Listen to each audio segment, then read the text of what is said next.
the grain and then the blade. The one destroyed, the other made. So life by death the reaper cast to earth shall rise again at last. For 'tis the service of the sod to render God the things of God. The seed is scattered, it is sown, though it has power of its own. The sower casts it all around, it falls upon the fallow ground. The sower sows in faithful toil, some on rocky shallow soil. Some eaten by the birds that swarm, some is withered, choked by thorns. The seed remains the same, with the mystery of the power it contains.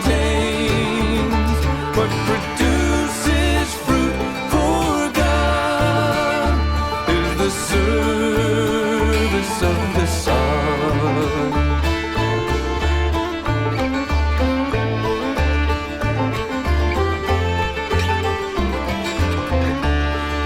Kingdoms come to you if you have ears to hear the truth. If you have eyes that you might see, you are the soil meant for the seed.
Of the seed remains, it is so small and self-contained. The sower need not ascertain, and though he sleeps, produces grain.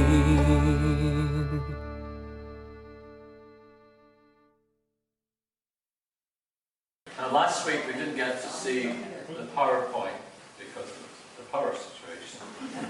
So I thought quickly, just because I know I read it to you, I thought it's kind of nice to see it. We did look at the authorship of Mark. There's no reference to the book. It wasn't called the book, the Gospel of Mark, until much later, until the 2nd century. That's when we started to give author of Mark, Gospel of Mark, Gospel of Matthew. And this is what our best guess is. Papias, the bishop, he wrote down that Peter had taught Jesus.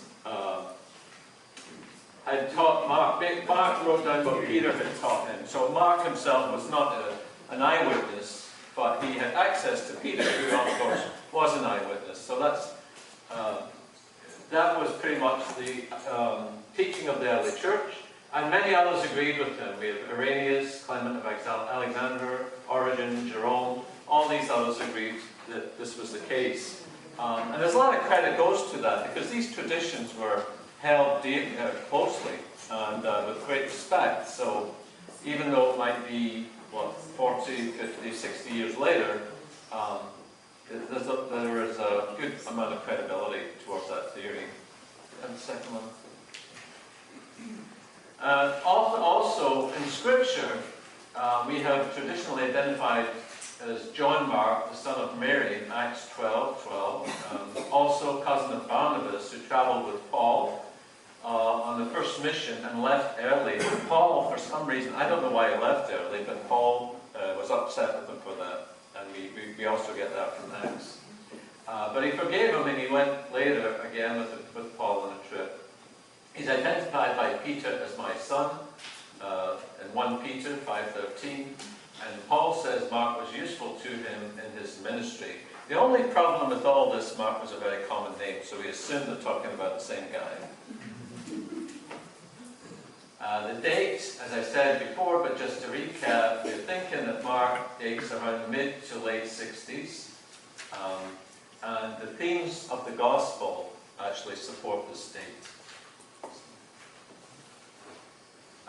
The early church, actually, as you probably all know, had an amazing growth in those first years.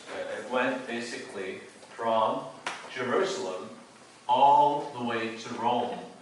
Paul was the main apostle that we know about, but there were many others. So this is a huge growth, and when you think of it, it's remarkable because they didn't have much going for them. They didn't have a lot of money. These people were not powerful people. It was word of mouth. It was missionaries going out and spreading the word that Jesus, the word was that Jesus was a great prophet who suffered, died, and rose from the dead. And I think this is probably the greatest evidence of the power of the Spirit working in the early church, that they were able to accomplish so much in such a short time. So this gives us just a view of the growth of the church in those first few decades. The location, like we said, this is probably, we're thinking because of some indications from the gospel, the location of the gospel is in Rome. This was a difficult time. I said in the first session, this was a time in the 60s when Peter and Paul were both executed under the persecution of Nero. And also James, brother of Jesus, died. And it was also a time when the original apostolic generation was getting older. And so they were some of them were dying just from natural causes. But it was a time of persecution. And we can see that in Mark's Gospel. That is the reason for Mark's great emphasis on discipleship and faith and the need to suffer the same way as Jesus suffered, but to hang on, basically, in the face of the great suffering. We get some indications, some of the words that he uses, that all helps us to kind of try and locate the location. Just some more. There's also a possibility. Palestine during the mid-60s. The Jews were struggling with Roman occupation. We had the revolt that broke out in the war that resulted in the great defeat and the destruction of Jerusalem and the temple. I think I also mentioned that the Jews, the early Christians who were associated, they were Jews for Jesus, if you like, decided that they were not going to stay with the Jews when they were fighting against the Romans, and they left Jerusalem. And this was a cause of animosity among the groups, and probably led to the greatest division where up until then, although we didn't always see eye to eye, there was a lot of Christians associated closely, especially in Jerusalem, with the Jewish faith. Just some of the structure that we find in Mark. Mark focuses a lot on geography. He doesn't focus an awful lot on people. We do get some people's names, but a lot of geography. The places are important. When you're reading Mark, if you look at what he's talking about in terms of if it's Galilee, if it's Capernaum, the synagogue, the setting is more important. Some people get mentioned by name, but most of the people that are healed are not even mentioned. And in fact, what happens is the crowd's reaction to the healing is more the focus than the person who's actually been healed. There are a few exceptions. Recognition of Jesus as the Messiah. There's 2 points in the Gospel. The confession of Peter, which is a central point. The apostles in Mark's Gospel are sometimes amazingly stupid. And we realize that what Mark is trying to do is he's trying to say something to the community that he's writing to. But in doing that, he makes the apostles unbelievably obtuse sometimes. But this changes as Peter has this revelation in 8:29 when we get to it, where Jesus says, "Who do you say that I am?" And Peter, of course, says, "You are the Messiah." He doesn't quite understand what that means yet, but that is an insight. And also later on, the centurion, of course, Jesus' executioner, says this man was truly the Son of God. Of course, the emphasis is on discipleship, what it means to be a disciple. And we see throughout the Gospel, almost from the beginning, the escalating conflict. That's there right at the very beginning of the Gospel. There's a foreshadowing. This is Galilee. I don't know if everybody can see it, but it's important as we go into this next part to have some idea of the geography. Here we have Capernaum, and we have Galilee, the region of Galilee. This is the Decapolis. This is the Gentile region. And up here, the Syro-Phoenician, we would have Tyre and Sidon. And these are places that will come up as we go into this next section.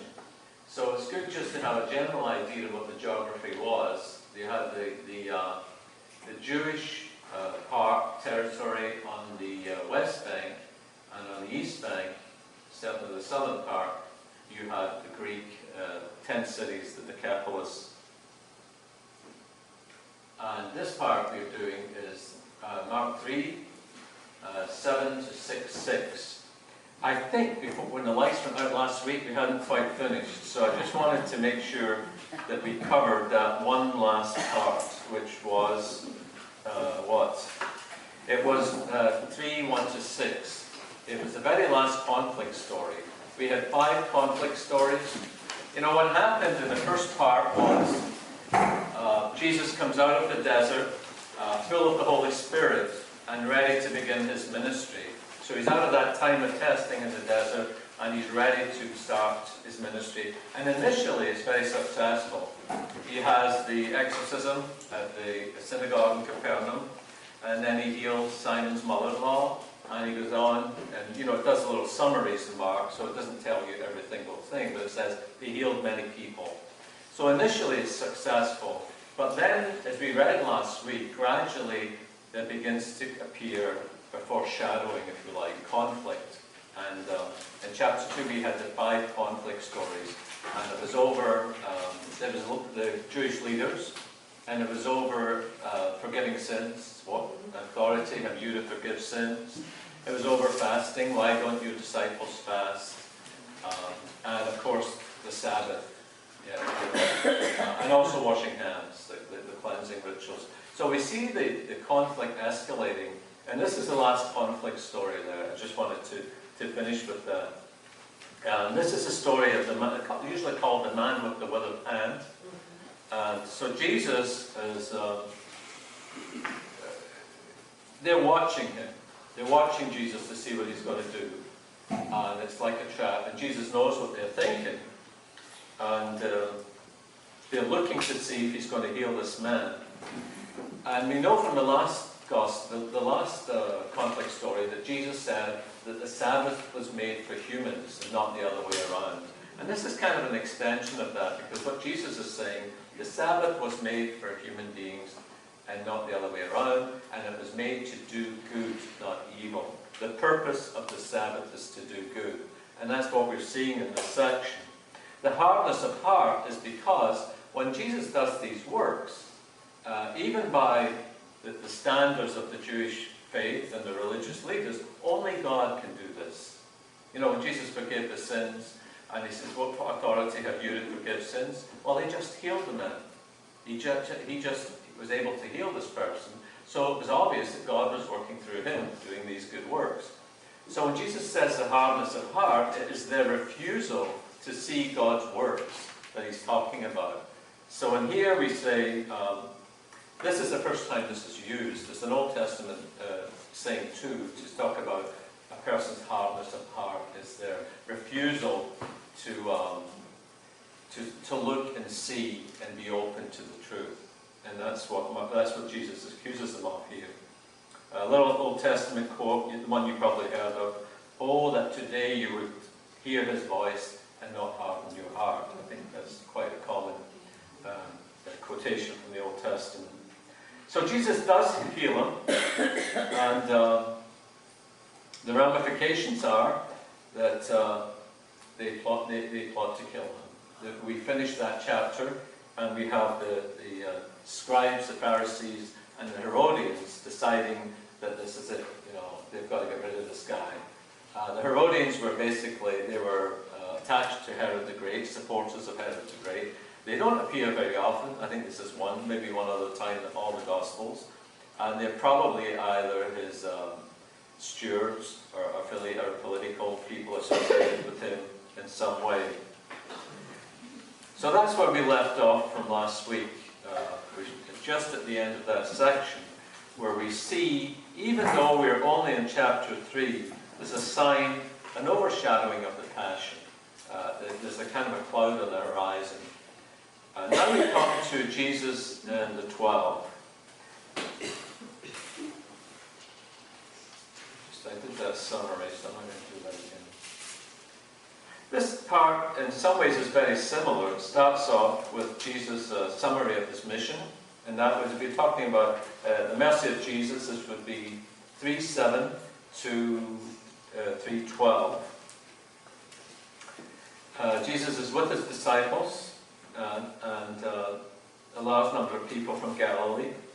What you're going to find here is this is the beginning of Jesus extending his mission. Up until now, we have seen people coming from Jerusalem, from Galilee, but now we're going to see people coming from the Greek territory to see Jesus. This is going to be a theme in these next couple of chapters. Again, we have an exorcism. He's told his disciples to get a boat ready for him. And this is the first time we see the idea of a boat. I don't know if you know that a boat in the early church, the boat was always a symbol of the church. And you're going to find it used 18 times in Mark. When Jesus is out in the storm and the disciples are in the boat, there is a kind of metaphorical meaning also to that the boat is a place of testing, but it's also a place of refuge. And Jesus is there in the boat with them. So there's a sense there that this is Jesus and his disciples together going out on mission. So often when we see that, the boat is that it's got that other meaning, that second layer, that the boat is the church. But sometimes the boat is just a boat. It's just a way to get In this case. This section is divided into two parts. The first part is the mission and ministry in Galilee, 3:20 to 4:34. And it includes a discourse on the parables. The parables are kind of a central thing in this part. You know, the greatest parable, of course, is the one of the sower. And we'll look at that in a little bit of depth. The importance of the sea journey cannot be overestimated. In Mark's Gospel, as opposed to Matthew and Luke, historically you know that the mission to the Gentiles did not happen until after the resurrection. We know that from Paul's letters and other church documents. Jesus did not go beyond the Jewish people. He did not extend the mission. It was the early church that extended the mission. But as I said in the very first one, we have in Mark a dual layer. Mark is talking sometimes about the risen Lord superimposed on the historical Jesus. And so when we see this mission, where Jesus is going from one shore to the next, it's really, and you will see as we kind of look at that, look at the words that he uses, it's really the early church's mission to the Gentile people. So we have to be prepared for that. The geography of the setting, the sea is very important. I think I mentioned that before. The sea, of course, is the primordial, chaotic place. It can be a place where you fish for men, but it represents sometimes with the boat, it represents the world. But it also represents, and it did for the people of those days, it represents a frightening place. It was, and it goes back to Genesis, when God created order, and the sea represents chaos. And you can imagine for people in that time without life jackets and in a storm, the sea could be a terrifying place. The other thing that you'll find in this setting is the word home. Home, when we looked at that map and we saw how the church had traveled, one of the things that we have is all these little house churches. We call it the ecclesia, all these little, as the early Christians left the synagogue, they started to worship in people's homes. So the home becomes the place of worship for the early Christians. So when we see home mentioned, and we'll see it often, when Jesus is the home of Simon's mother-in-law, and the last one, and then Simon's mother-in-law gets up to serve, we are really talking about this as being an early church experience of worship and prayer and Eucharist that all happens in the home. The true family meets in the home. The other thing we will find is a mountain, another symbol that comes up. And then interestingly enough, the very first part of the gospel, of the first section, we had exorcism at the beginning. It was in the synagogue at Capernaum. When Jesus goes to Gentile territory, he has an exorcism as well. And so we'll look at the parallelism between there. Mark is always more interested in situational time. So what you find in Mark, he will talk about, on another occasion he began to teach, and when he was alone, and when he got out of the boat, and when Jesus crossed again, and when he was still speaking. He doesn't really tell us any times. He will tell us if it's the Sabbath, if it's not the Sabbath, but he's much more concerned about the situational time than the actual time. With that, I would like to actually move on to the text. So we're looking at Jesus as a healer. Now the first summary we had was Jesus as the preacher. Jesus went out and he preached, and people came to him because of the power of his preaching. In this little section, we see Jesus as the healer. People are coming to him for healing. And, basically what we're looking at is two different sides of the same ministry. Jesus is a preacher and a healer. And these are both ways that he communicates God's word. In this section, as I said, what the difference is in the makeup of the crowd. Crowd is a kind of an ambivalent thing, as we notice. Sometimes the crowd can help, sometimes it can hinder. It's a bit ambiguous. But the feeling with the crowd is that they are there because Jesus preaches with authority, and also because of the great works that Jesus does, because of the miracles. But this crowd is made up of people from the Gentile lands. And a large number of them, and they come from all over, and it lists them. A bit like Pentecost in that way. If you look at the Acts of the Apostles, and you look at Pentecost, you will see a similar idea of many nations gathering together. What we're seeing here is the beginning of the universal mission. What Jesus is going to begin to do in this section is stretch the idea of God's people. This section is called the New Israel. This is what the New Israel is going to look like.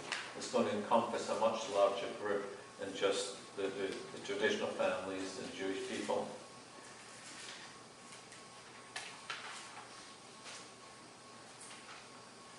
That summary there concludes with Jesus again with the evil spirit, and Jesus gets rid of the evil spirit, and the evil spirit falls down to him. And somewhere I read it says mock worship, and I'm not sure if that's what's going on there at all, what the Spirit says to him, "You are the Holy One of God." I think the more likely interpretation of this, where the Spirit actually recognizes Jesus as God's Son, is that the recognition is not based on faith, and that's why Jesus tells the Spirit not to speak. It is that we can only know Jesus when we know Jesus in faith. And since the demons do not know Jesus in faith, then they don't have a true idea of who Jesus is. They think they do, but they don't. The 12 is going to be the new Israel. This is going to be the symbolic 12 tribes of Israel. And this is where Jesus is going to create the beginning of the church, if you like, in some ways. That's why it goes back to that idea, that sense of Pentecost. An interesting word he uses here is that instead of saying calling them, I think he used the word calling for disciples. It was the word kaleo, the Greek word kaleo, which just means to call. But when he uses the word here, he uses a word called to summon. and it's proskaleo. So it's a different word. He's not just calling them, he's summoning them. It's kind of a heavier word with a lot more weight behind it. And he's appointing the 12. He said he's not appointing, he's creating the 12. And again, he's using a word which is more about creation, going back to the book of Genesis. So there's a lot of imagery here in the Greek words that are used that are basically saying that Jesus is doing something foundational with the 12 here. He is summoning them, and he is creating them as his apostles. I don't think he actually uses the word apostles, but basically that's their role. Does he use that word? He does? He also named apostles. He also named apostles, yeah. Well, you see, and the difference between the apostles and the disciples is the apostles are emissaries, and they will go out and talk in your behalf. So the apostles are what we would call missionaries. They're going to be empowered to go out and represent Jesus. Disciples, we talked about, they are people who learn. They come, they follow a rabbi, they follow someone like Jesus, and they try to learn how he lives and what he does, and they try to emulate him.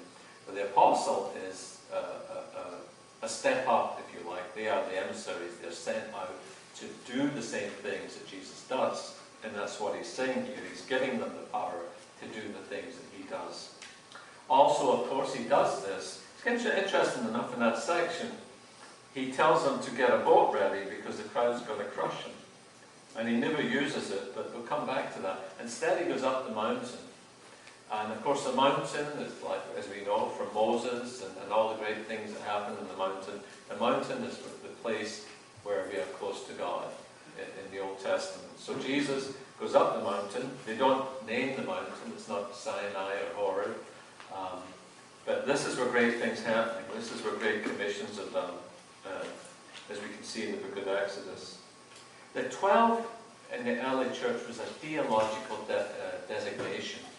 This is the only place in Mark's Gospel that the 12 are named, and 7 of them will never be named again. So the actual names of the 12 are not that significant. It's the theological concept of the 12 that's more significant, and you'll see that. I think it's 7, about 7 of them you never hear from again. So it's not to say there wasn't 12 disciples. It is just to say that the concept of the 12 theologically was more important than the actual individuals that we don't know very much, most of whom we don't know much about. The names Simon, Peter, James, son of Zebedee, John the brother of James, whom he named Boanerges, which is the sons of thunder. That's a Hebrew word. Andrew, Philip, Bartholomew, Matthew, Joseph, James, son of Alphaeus, Thaddeus, Simon the Canaanite, and Judas Iscariot, who would betray him. Of these who are named, Simon, James, John, and Andrew will have key roles. They will become his closest confidants, and of course Judas is the one who will betray him. So even there again, as you often see in Matthew, there's always that element of foreshadowing of what's coming next. As Mark wrote the Gospel, at this time there was a long history. People in the church, you see in Paul's letters, in particular the church Antioch, Paul writes this: as Christ died for our sins in accordance with the Scripture, he was buried. He was raised on the 3rd day in accordance with the Scriptures, and he appeared to Cephas and to the 12. So the 12 were pretty much that reference point for the early church as being the foundation, as was Cephas or Peter. And it's interesting that although Peter was giving his apostolic name, Cephas was what he was often referred to in the early church.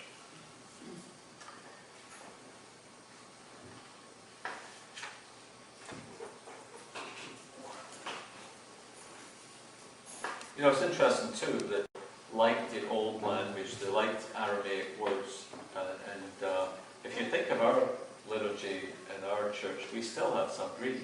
You know, we have the Kyrie, and we have the catechumenate, liturgy. All these words have got a Greek origin. Not so many Hebrew. I think we've got Abba, maybe, and Maranatha, the Hebrew words. But there is something where we do want to hold on to some tradition. And you see that also in the early church, where they don't want to completely lose the Hebrew words. And so, some of them are still kept.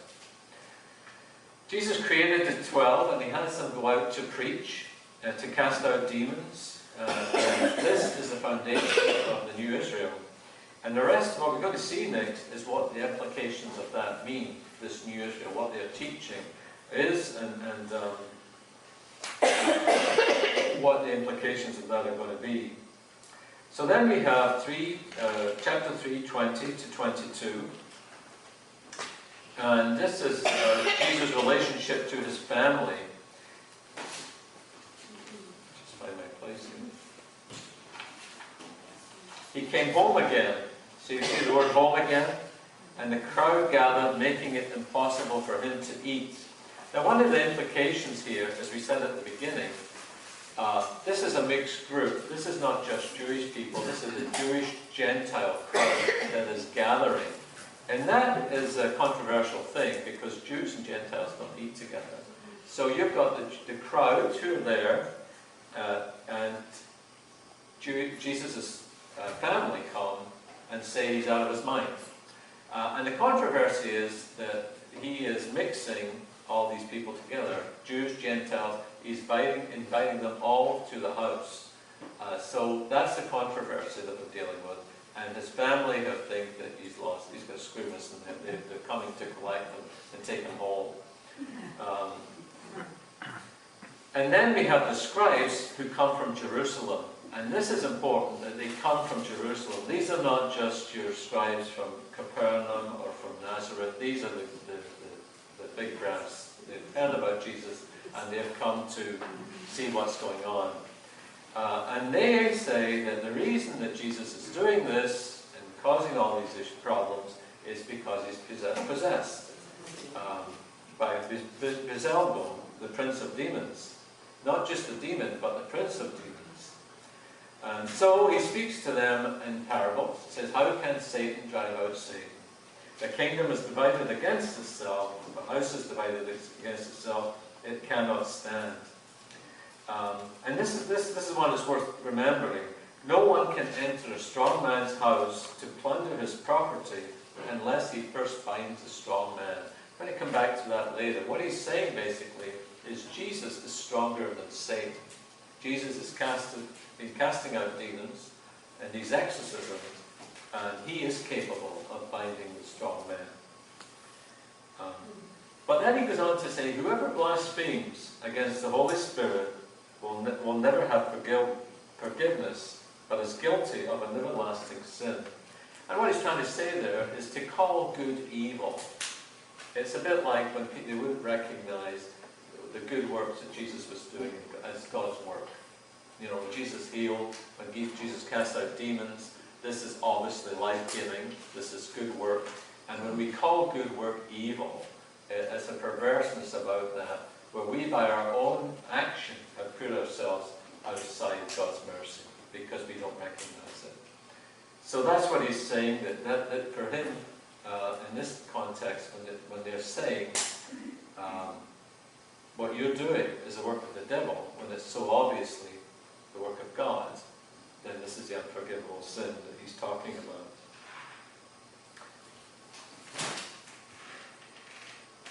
So Jesus and his family. Then we have the next part. His mother and brothers are standing outside. And they come and of course they say to him, your mothers and brothers are standing outside. And of course Jesus said, who are my brothers and brothers? They are the people who basically do God's will. The people here and the inside of the house. Got to look at the geography there. The families stay outside the house. There's a lot of inside and outside of things that are going on here. The people in the house are with Jesus. The family are not with Jesus. They are outside. And they've put themselves outside. They could have been insiders. They've chosen to be outsiders in this passage here.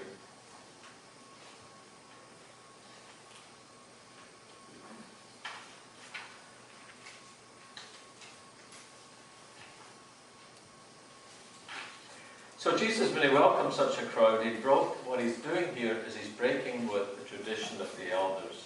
He's breaking all the laws of the Jewish laws of purification, cleanliness, of who's insider, who's outsider, and he's challenging the religious leaders to a new idea of what Israel is. And of course, in that challenge, he's being rejected. And so he's rejected at the end of this passage, both by the Jewish elders and by his own family. So the family's challenged. What Jesus is coming, to summarize that whole part, what Jesus has come to, the family's being challenged by the idea of the new Israel, the new values. And what these new values are saying is, in Jewish tradition, to be Jewish, you have to have a blood relationship. And we know this in other parts from the Gospel of John, where it says we are sons of Abraham, so we're already saved. We are the chosen people. And when Jesus is saying, no, it's not enough. It's not enough to be chosen people. You have to accept this new relationship with God, and doing God's will is what it's all about. It's being obedience to God's will. It's not about what you eat, what goes into a person. It's not about these external laws. It's about doing God's will. And they just can't accept it. The parables that he uses are supposed to clarify. And the parables are stories, little vignettes, and the idea behind them is that they illuminate the issues, that they give us a perspective on them that we can understand. That's not always the case in Mark. In Mark, you're seeing that some people who get it, and that for some people who are on the outside, they don't get it. And sometimes it looks like that's the intention, that they don't get it. That it's been designed so that these people get it and these people don't get it. But really what's happening here is you first have to accept the vision. You first have to accept this idea, this image that Jesus is presenting of a universal kingdom, the kingdom of God, which is universal, which is for all people. And when you accept that, the parables become understandable to you. But without accepting that, many of these parables don't make any sense to you.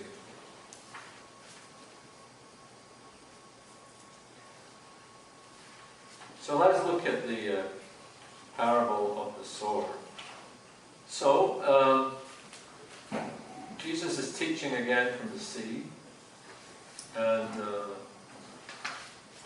he's made the 12, and the basic elements of the parable are here. The parable could easily have focused on the sower and the act of sowing, but the basic understanding, of course, is the sower is Jesus, and what he's sowing is the word, and the other part of that is where it's landing. And sometimes you misunderstand that in thinking that some people are this kind of soil, and some people are that kind of soil, some people are that kind of soil. But the real purpose of the parable is to say that we can all be all those different kinds of soil. That at any time we can be the stony soil, or we can be the rich soil, and that the word is sown. The word is always sown. The word is right. But it's for us to be that rich soil, to embrace the word and to nurture it. And that's really what the parable is. And this is the master parable to all the other parables, because when we see Jesus as a sower, as a person who sows God's word, then the rest of the parables are more intelligible to us. So Jesus says, hear this. And it may be that the purpose of the parables, after the parable, Jesus tells the parables to the 12. And it seems again like there's insiders, outsiders information. It's funny how it transitions in that little bit, the parable of the sower. It goes from he's talking to everybody, and then without really saying, he's alone with the 12. We don't know what happened to the crowd. And from there he describes, let's just read that part. He answered, the mystery of God has been granted to you, but to those outside everything comes in parables, so that they may look and not see, see but not perceive, and hear and listen but not understand, in order that they would not be converted and forgiven.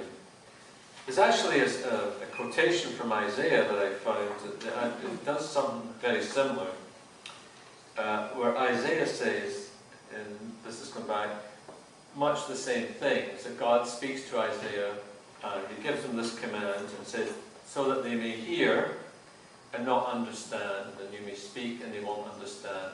And it seems like God doesn't want them to understand. But the interpretation I read that I liked was, it's not so much that, as it's God is saying to Isaiah that, yes, you will go out and you will preach my word, but this is what their reaction is going to be. So it's almost he's forestalling them that you're going to get this reaction when you preach. It's not that it's God's desire that they don't understand, it's more his prediction. This is what's going to happen. That you'll see, but you won't get it because of the way you are, because of what your perception is. You're not going to get this. So in some ways, we'll look at it and say, well, that's kind of like it's preordained. You know, these people are getting it, these people are not getting it. But it's not really that. It's more looking and saying, you know, because this person is this way. You know, communication is always about speaking and receiving. You know, we know when a person is ready to receive and when a person is not ready to receive. You know, I was in the car this morning and I was trying to help my wife with her driving, and I could see she wasn't ready to receive. And so we know sometimes that, you know, that there's going to be a block there. Somebody doesn't want to hear what you're saying. And that's what's going on here, I think, that Jesus is saying that these people are blocked because of the way they are, because of the way they're thinking. They're not going to hear. It's not because he doesn't want them to. I think also the term secret, which is often translated, is more a mystery when it comes to God's kingdom than a secret. And we see that it's about those insiders, outsiders. You can choose to be an insider or you can choose to be an outsider.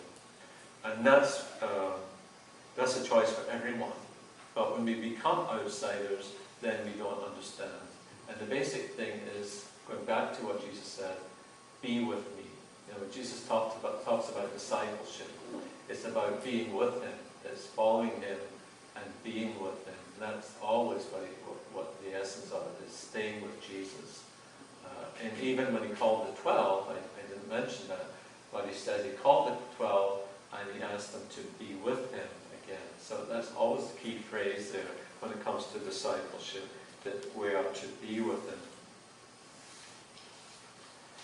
So this new area has begun, where we have a new Israel and a new set, and that's what the mission is going to be about. Going out to tell people about the new Israel and to know that it's universal. And one thing we don't want to forget here is that in all these things where Jesus is meeting people and preaching and healing, there is a wonderful compassion there. You know, that we realize this, of course, but there is this compassion that Jesus has for people and for all people to be part of God's kingdom and to respond to God's kingdom. A couple of the other parables, it says, the parable of the lamp. The lamp is not placed under a basket or under a bed, but on a lampstand. Why? Because nothing is to be hidden or secret except to be brought to light. That the parables are meant to enlighten, for this is their meaning, made plain, so that we might understand the mystery of God. And the other parable that sometimes is confusing, it says, to the one who has, more will be given, and from the one who has not, even what they have will be taken away. The one who has is the one who is granted the mystery of the kingdom and will receive the understanding. And the one who has not is the one who is not granted the mystery of the kingdom, remaining outside. So the words of Isaiah apply only to those who stay outside. Mark also directed them as a warning to those who receive the word in the path of rocky ground and thorns. And then we have the seed, the one in the seed. And this is interesting, and I think we see this idea of the seed. And the way that this happens is that the seed grows. The seed is planted and left, and we don't know what's happening, and we have to wait and be patient, and eventually that seed will grow and bear fruit. And I think there's a lot of examples there. I think for people who go out and who are on mission, who are in ministry, and many of us may have had that experience, and you don't know if anything's happening. So you're out there, you're teaching, you're doing your ministry, and you sometimes wonder, is it fruitful? Is something here? And people in Jesus' time had this as well. I think Mark's point in this parable is to say to his community that this is how God works. That seed is there, it will lie there in the soil, and you may not see it happening, but that slow seed will eventually bear fruit. Patience is needed. The kingdom is going to take hold and will grow, but we need to be patient. And the other parable he says is the mustard seed. The discourse of this parable is that eventually this little thing, the size of the mustard seed, will grow to be this big thing. And again, these parables are told to a community who is basically questioning. They're questioning whether this thing's going to last. We have the persecution that's going on, the friends are in prison or have died, and these parables have been told to them to say, yeah, you don't see it happening. You think this is the end, but it's not the end. And you think because we're small that we can be crushed, but no, we're going to continue to grow. So these are parables of encouragement to Mark's community. Basically, that this apocalyptic writing, despite evidence to your eyes, to your senses, God is in charge, and things will change. And Jesus' concluding comments, the last parable, he taught the crowd in a way that they could understand what the kingdom of God was all about. Then comes the next part where Jesus is going to go to the other side. This is the big one, where Jesus basically decides to cross on the Jewish side of Lake Galilee. Do we have a picture? I can't remember where my slides were. Okay.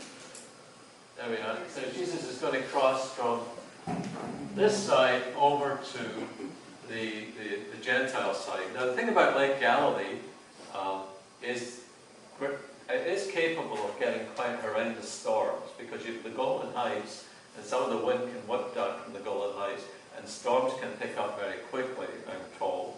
I've never been out in Lake Galilee, so I don't know.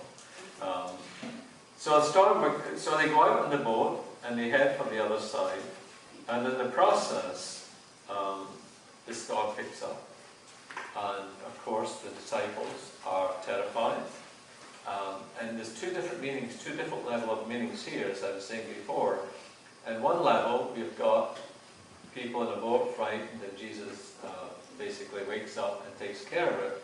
And the other level, we're probably talking about the early church and what it was like, and this horrendous struggle they had to extend the mission of the church to the Gentile population. You know, if we look at Acts of the Apostles, Luke in Acts of the Apostles gives you a very glorified view of the church in unity, and everything is wonderful, nobody fights. But if you look at the letters of Paul, this was a difficult time.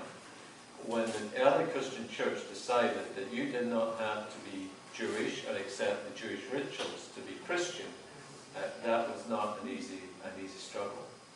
And so in this stormy situation, that would be one of the problems that they're trying to illustrate, that this cross from Judaism to the Gentile side was extremely difficult. And interestingly, the words that they use for Jesus is asleep, and they wake him up. But it's not waking, it's words for resurrection words that they're using, that Jesus rose.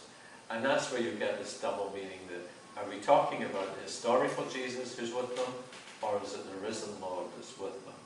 And this is one of the things that we see Mark doing sometimes, where it's actually there's an allegorical interpretation of this, that the risen Lord is with the disciples going to the Gentile lands. And we see that, we miss that sometimes in reading, because you have to actually look at the Greek words that they're using, because When we do translation, we interpret the words to make sense in English.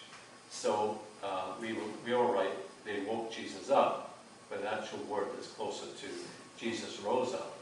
But when you say that in English, in context of that sentence, it doesn't read well.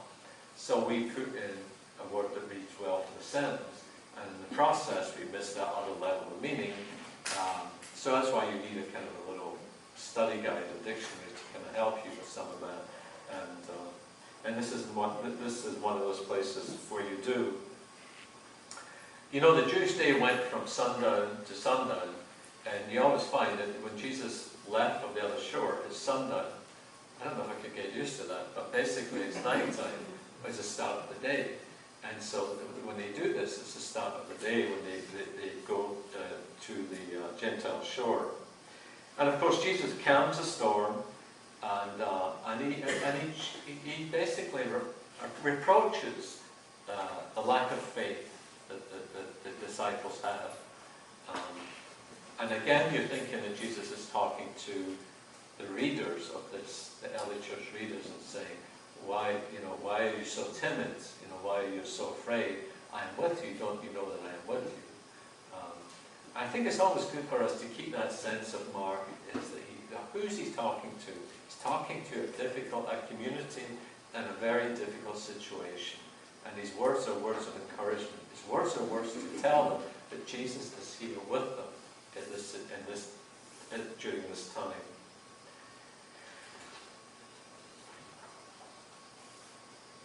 The other thing about this is that you get from reading this is one of the earliest, images of Jesus was Jonah. That Jesus was regarded in some ways as Jonah, as the son of Jonah. And there's a quote from Jonah, basically, because in controlling this storm, the only person that can control the weather like that is God. I don't know what happened last week during our meeting, but shows your weekend with it, right? And so in the Old Testament, this is what you find. There's a little quote from Job, the book of Job.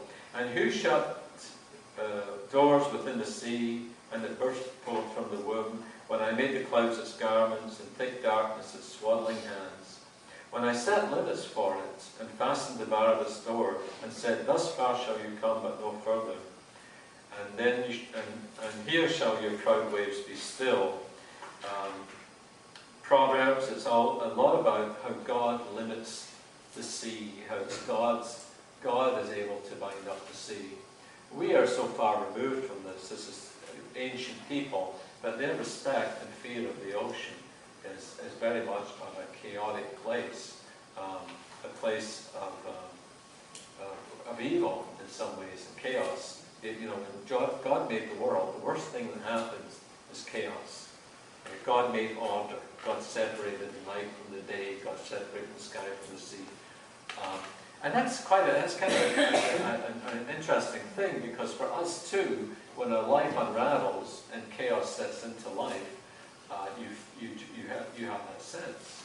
Things are going along, but then something happens, and all of a sudden there's no order, there's no structure, and you yearn for those ordinary things of everyday life, where things can just go back to that normal routine. So chaos for all of us is there just beneath the surface, and for these people too. The sea was a symbolic sense of the chaos of life, the chaos that was always there. So walking by the sea, they're walking by the sea, which is a great symbol of chaos. When Jesus arrives at the other side, at the Gentile side, this is the first time that Jesus sets foot on Gentile territory. And it's a very interesting story, very vivid, and it's a bit confusing, to be honest. It's a bit unbalanced in some ways. I was looking at, they had like a doublet. If you look at verse 2 and 6, it's like Jesus is met twice by this possessed man. So there's a few little things here that make you think that maybe this wasn't just one story, but two stories blended together. Or maybe there was a development. a story about Jesus exorcising this demon, and another story later on that was put together about Jesus sending a missionary into the Gentile lands. I don't know, but the story is vivid, interesting, but in some ways a little bit unbalanced, especially when those pigs go off to the side of the cliff. Yeah, right. So anyway, let's look at this. The story's introduction is this man who's among the tombs.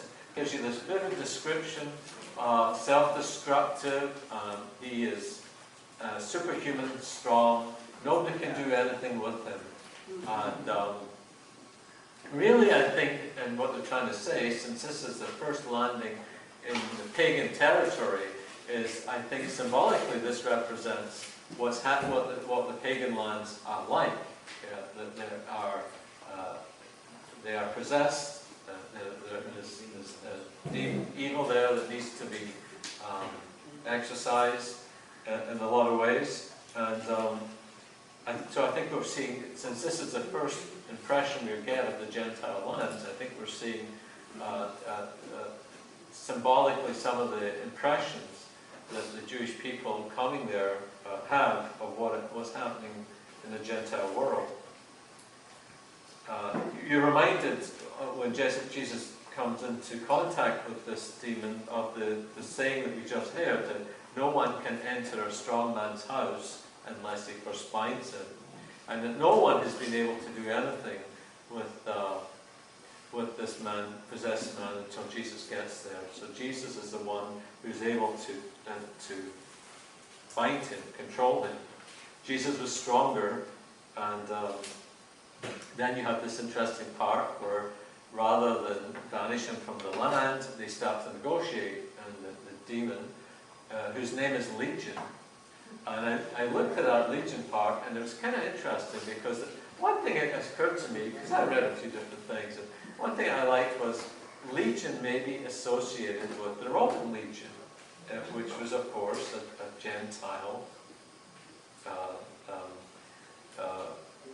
would you say, force, and it was looked upon as being evil, certainly by the Jewish people. So maybe there's an implication there when he said Legion, that this is part of that whole Roman world that's full of evil and needs to be exorcised.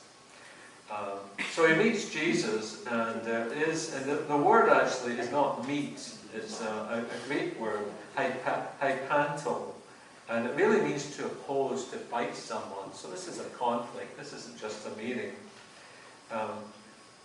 And this prostration, which is a recognition of Jesus' superior strength, but there's a gesture of irony here as well. In one way it seems like the demon is worshipping Jesus, but in another sense you're wondering again, going back, is this just a feign, if you like?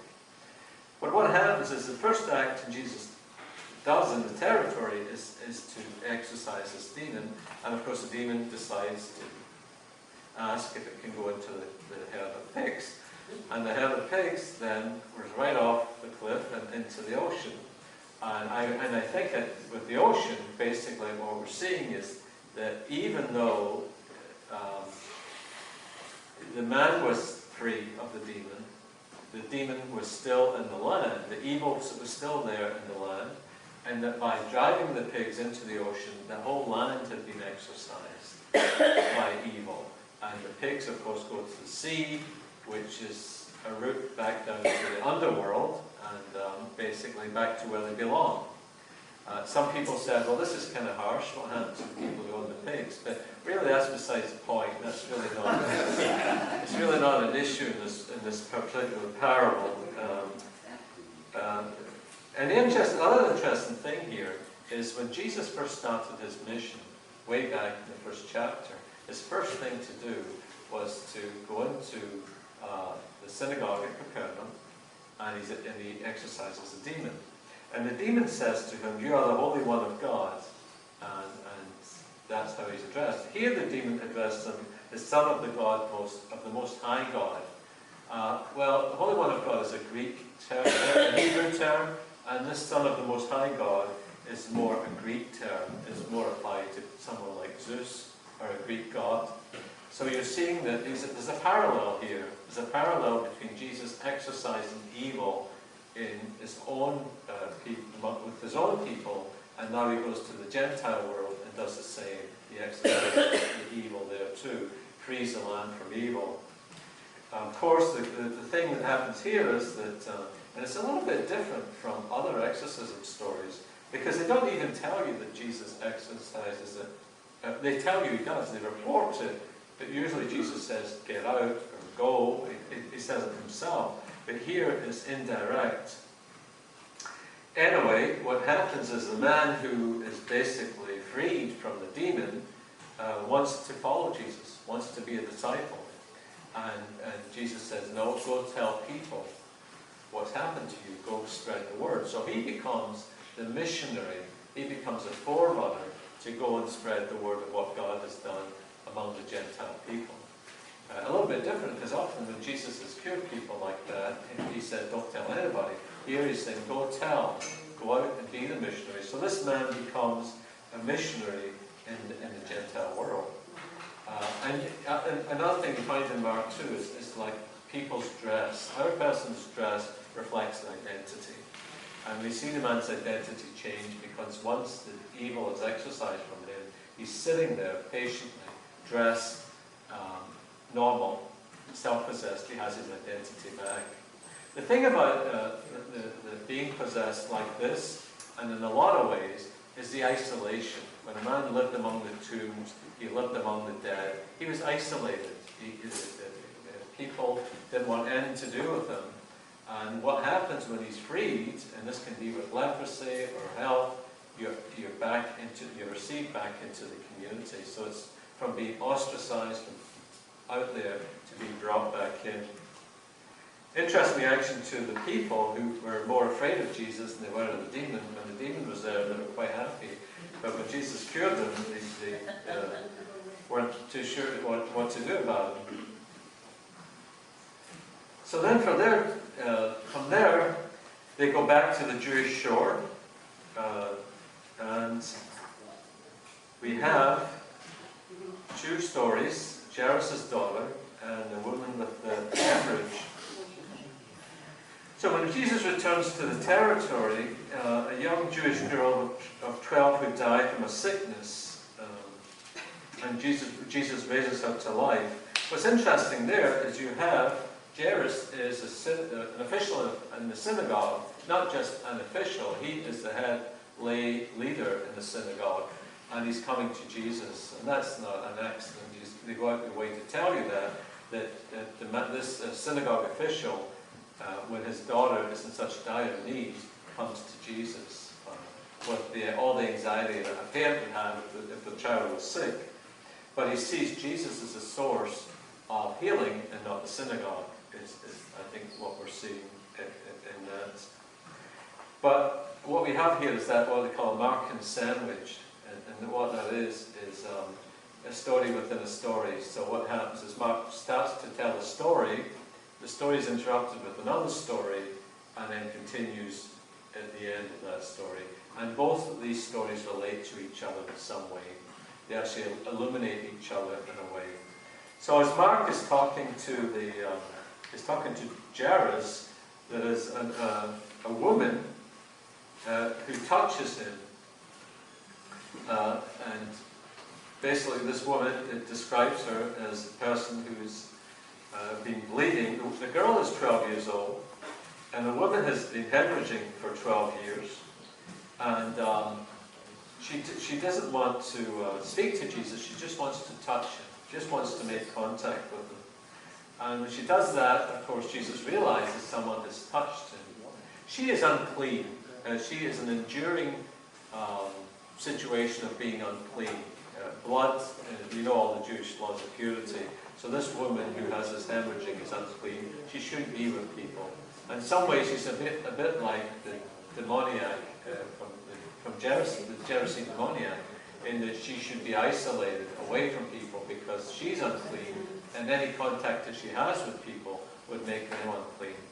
So she's in the crowd and she touches Jesus, and as soon as she touches him, she's healed. And of course his disciples don't realize this, Lots of people are touching him, but the difference is she touches him with faith. And we saw that, going back a little bit, as this gospel continues, faith becomes more and more important. And it's the kind of faith that people have. It's going to become an issue as well, how much faith they have, their lack of faith. And so she has the faith to touch him, and she's healed. And just as she gets healed, and he calls her daughter. I think that term daughter, it means that she's back in the family again. Once she's healed and Jesus hears her story and he says, daughter, your faith has saved you, he's bringing her back into the family. And sends of Jesus' new family, she's back into the new Israel because she is, we don't recognize the laws in the new Israel of people who are outside and inside. Everybody is welcome who accepts Jesus as their Savior. And then from that you go back to the story of Jairus' daughter. And by this time she's died. While Jesus was dealing with this woman, the daughter died. And people are saying, well, forget about it. You don't need to bother yourself now. She's dead. And this little story is more, again, a story of resurrection.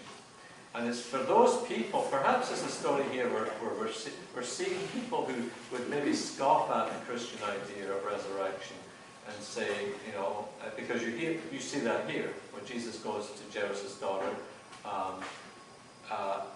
there's people saying, well, you're crazy, she's dead, why would you come? And he says she's just sleeping. And sleeping is a word that's often used for death in the Old Testament and the New Testament. Paul uses it. But Jesus doesn't mean it like that here. Jesus means she's dead, and he's going to raise her up. And that's what happens as Jesus gets there. He sends everybody away. He keeps his disciples and the family there, and then he raises the girl up. And the two things that these women have in common: the girl's 12, so in those days she would be regarded as a woman, and the hemorrhaging woman. They are both now restored. And they're able to give life. Not only restored their life, but they're able to give life. So let me just finish up here, just to kind of sum things up a little bit. Mike, we have a question. Yeah, sorry. Yeah. Just a minute. In here, the woman touches his garment because her faith will heal her. If I can just touch him, I'll be okay. All right. Now, Jesus being Jesus, wouldn't he know who touched him? Interesting question. He turns around with all of this crowd of people, and he says, he felt the strength leave his body. Yeah. He felt his aura. And he turns around and says, who touched me? Yeah. My question is, why didn't he know who touched him? Well, I think. Yeah, I think often in these things it's rhetorical questions too. That I think the way they're composed, and they are composed by the gospel author, is to make a point. And the point here is for the woman to come forward and say, because why would he even ask her? In some senses, he knows he's healed her. Why put her in that spot? Exactly. But he wants to be in that spot, and he wants to address her, and he wants to tell her your faith has healed you. And I think he wants to tell her it's about more than physical healing. And it's the same with Jairus' daughter. When Jesus heals Jairus' daughter, again we see the words that he uses are saved. These are Greek words that have very strong Christian connotations, but they're post-resurrection connotations. So Jesus is saying to Jairus' daughter, you are saved, you're raised up. He's not just talking about a physical life. Because you could have some parents who could read this story and say, well, why didn't Jesus save my daughter? Why didn't Jesus save my child? But there's a deeper meaning here, in that we, for Christians, if we believe in the resurrection, the real saved is not that our earthly life is extended. It is that we are a raised people, that we inherit eternal life. And I think this is the message in all these things. It's like, yeah, the miracles are fine, the healings are fine, but in terms of God's plan, that's only a temporary state, if you like. The real essence of our Christian teaching, the real spread of the church, is that this life is not it. Without the resurrection, our faith isn't made. So Jesus' message here is a message of eternal life. It's a message of raised life. And all these little miracles and the terms that he uses, there's always two meanings to them. We say to each other, rise up. And he's using terms that Christians use for Jesus rising and resurrection. And he's using terms like be saved. And again, it's terms that Christians use for salvation.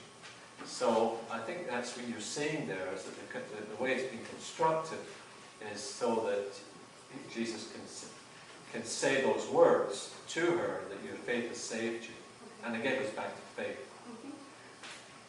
I like to think of it as Jesus being playful in his sense of humor, because it's like with the fish. What are we going to do to feed these 5,000? He knows what he's going to do. He's just playing with it. So I think it's the same situation here. With the people that are weeping about this girl, she's not dead. She's just sleeping. I think it's a playfulness and a sense of humor that God has. That's a good perspective. Interesting. That's the way I look. Any other questions? So what we would like to do is a proposal that we, in your small groups, without further direction, if you want to talk about any of the things that have come up in your reading or we've talked about tonight and explore those further, if we try that tonight, how does that sound?